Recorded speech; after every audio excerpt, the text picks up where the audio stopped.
भगवान श्री कृष्ण कहते हैं, मनुष्य अपने विश्वास से निर्मित होता है। जैसा वो विश्वास करता है वैसा वह बन जाता है। अर्थात प्रिय मित्रों, आपका दुख के बारे में जैसा विश्वास होता है आप सच में वैसे ही बन जाते हैं। अगर आप खुद को यह विश्वास दिलाते रहे कि मैं हार चुका हूँ, तो हाँ, आपका विश्वास सही है, आप मैदान से चले जाओगे।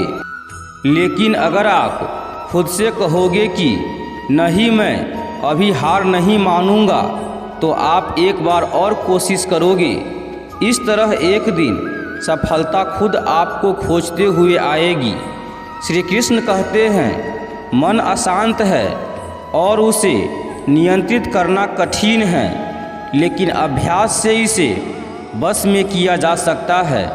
अर्थात मनुष्य का मन चंचल होता है, हर बार भावनाओं में बहकर विविध विचारों के पीछे भटक जाता है, जिसमें अच्छे बुरे और बेमतलब हर तरह के विचारों का समावेश होता है। इसी वजह से मूल लक्ष्य से मनुष्य का ध्यान विचलित हो जाता है। पर अगर हम प्रयास करें तो मन को लगातार आज्ञा देकर एकाग्र किया जा सकता है। श्री कृष्ण कहते हैं, हर व्यक्ति का विश्वास उसकी प्रकृति के अनुसार होता है। अर्थात मित्रों, हर इंसान का विश्वास उसके स्वभाव के अनुरूप ही मजबूत या कमज़ोर होता है, क्योंकि जीवन की हर स्थिति में हम कैसी प्रतिक्रिया देते हैं यह हमारा स्वभाव निश्चित करता है।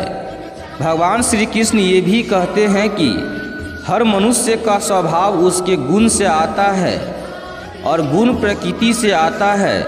इसीलिए हमें किसी के स्वभाव को लेकर कभी परेशान नहीं करना चाहिए। कृष्ण भगवान कहते हैं, प्रबुद्ध व्यक्ति सिवाय ईश्वर के किसी और पर निर्भर नहीं करता। अर्थात एक बुद्धिमान व्यक्ति किसी से मदद मिलने की उम्मीद में समय व्यर्थ नहीं करता। वह भगवान कृष्ण पर भरोसा रखकर अपना रास्ता खुद खोजता है। श्री कृष्ण कहते हैं, जो मन को नियंत्रित नहीं करते उनके लिए वह शत्रु के समान कार्य करता है। अर्थात अगर किसी के मन में कोई बुरा ख्याल बार बार आ रहा है और वह उस ख्याल को रोकने या उसकी जगह दूसरा ख्याल लाने की कोशिश न करे, तो वह ख्याल उसे बुरी तरह से विचलित कर सकता है। प्रिय मित्रों, आइए इन बातों को एक उदाहरण से समझते हैं। किसी बोर्ड परीक्षा में जाते वक्त विद्यार्थियों को यह विचार सताता है कि कहीं एग्ज़ाम हॉल में जाकर मैं सब कुछ भूल न जाऊं, और बहुत बार यह सच भी होता है। इसीलिए बुरे ख्याल आते हैं। उन्हें श्री कृष्ण भगवान का नाम लेकर उन्हें बदल लेना चाहिए। श्री कृष्ण भगवान कहते हैं, उससे मत डरो जो वास्तविक नहीं है, न कभी था और न कभी होगा। जो वास्तविक है वो हमेशा था और उसे कभी नष्ट नहीं किया जा सकता।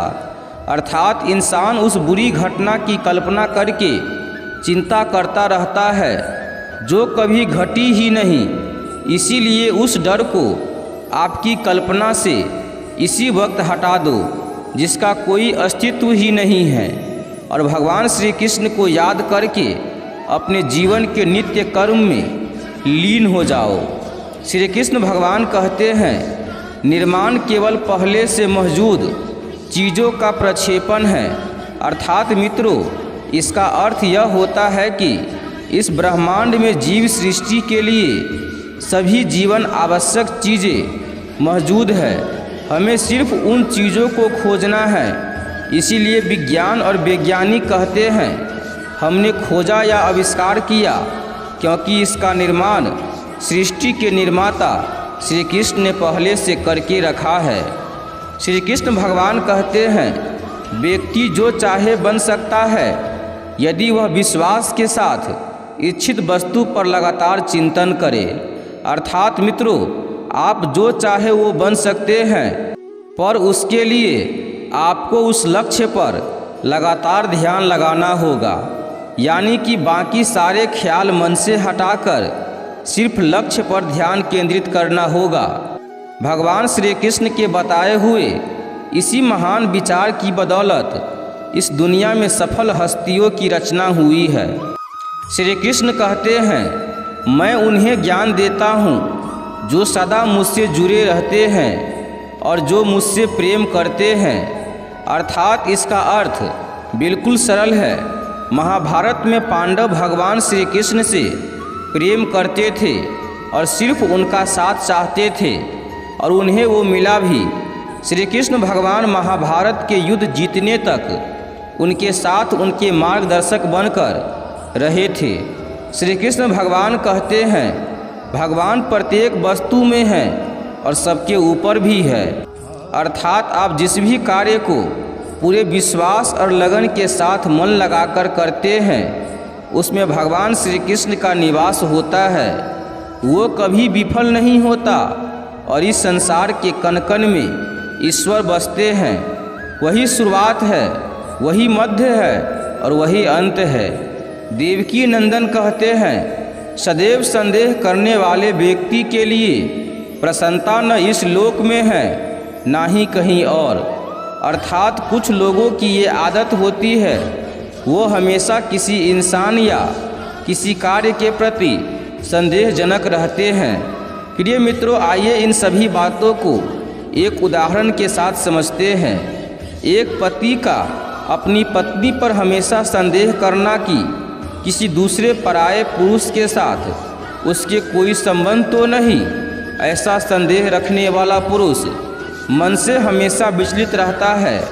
यही बात महिलाओं पर भी समान लागू होती है। श्री कृष्ण भगवान कहते हैं, क्रोध से भ्रम पैदा होता है, भ्रम से बुद्धि व्यग्र होती है, जब बुद्धि व्यग्र होती है तब तर्क नष्ट हो जाता है, जब तर्क नष्ट होता है तब व्यक्ति का पतन हो जाता है। अर्थात जब इंसान क्रोधित हो जाता है तो उसकी बुद्धि पर उसका नियंत्रण नहीं रहता। अच्छे बुरे की पहचान करना, भविष्य में परिणाम क्या होगा, इन सब बातों का उसे ध्यान नहीं रहता। वो बस अपने क्रोध की अग्नि शांत करना चाहता है और उसी समय मनुष्य अपने जीवन में गलती कर बैठता है। श्री कृष्ण कहते हैं, मन की गतिविधियों, होश, वास और भावनाओं के माध्यम से भगवान की शक्ति सदा तुम्हारे साथ है और लगातार तुम्हें बस एक साधना की तरह प्रयोग करके सभी कार्य कर रही है। अर्थात आपके मन में उत्पन्न होने वाली हर सकारात्मक भावना और इससे जन्म लेने वाले विचार और जीवन अंत तक चलने वाली सांसें, इन सभी में कृष्ण बसते हैं। वह हर समय हमारे साथ है। हम खुद उसी ईश्वर का एक अंश है। हाँ, हम सब श्री कृष्ण का अंश है। प्रिय मित्रों, ये वीडियो यहीं पर समाप्त होती है। हम उम्मीद करते हैं कि श्री कृष्ण की इस प्रेरणादायक बातों से आपको बहुत कुछ सीखने को मौका मिला होगा। प्रिय मित्रों, अगर आपको यह वीडियो अच्छा लगा है तो इस वीडियो को आप अपने दोस्तों और रिश्तेदारों के साथ ज़्यादा से ज़्यादा शेयर कीजिएगा ताकि उन्हें भी श्री कृष्ण की इस प्रेरणादायक बातों का लाभ मिल सके और वे भी अपने जीवन में सफल हो सके। तो प्रिय मित्रों, अगर आपको वीडियो पसंद आई है तो वीडियो को लाइक ज़रूर कीजिएगा और यदि आप हमारे YouTube चैनल पे पहली बार आए हैं और चैनल को सब्सक्राइब नहीं किए हैं तो चैनल को सब्सक्राइब जरूर कर लीजिएगा। तो प्रिय मित्रों, आज के वीडियो में बस इतना ही। मिलते हैं किसी दूसरे वीडियो में, तब तक के लिए आप अपना ख्याल रखिएगा। जय श्री कृष्णा।